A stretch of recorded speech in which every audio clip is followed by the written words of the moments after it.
বন্ধুরা কেমন আছো? আজকে আমরা খেজুর গাছ কিভাবে আঁকবো সেটা দেখাবো। দেখো, 1 2 3 4 5 6 7 8 9 10 এইভাবে 10টা দাগ দিব আমরা। এইভাবে দেওয়ার পর আমরা এইভাবে নিচের দিকে আস্তে আস্তে মোটা হয়ে যাবে। এই যে আমাদের খেজুর গাছের নিচেই ঘাস থাকে। তারপর দেখো আমরা 1 2 3 4 5 6 7 এরকম 5টা পাতা দেব। একটা ভাঁড় দেব, খেজুর গাছের যে ভাঁড়টা থাকে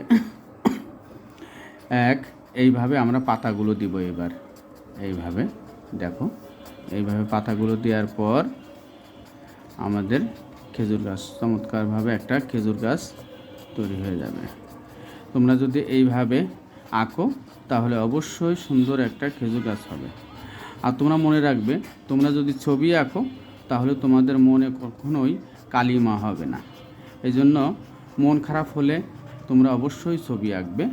তারপর আমরা খেজুর গাছটা এইভাবে দিয়ে এই আমাদের সহজে একটা খেজুর গাছ হয়ে গেল। সবাইকে ধন্যবাদ।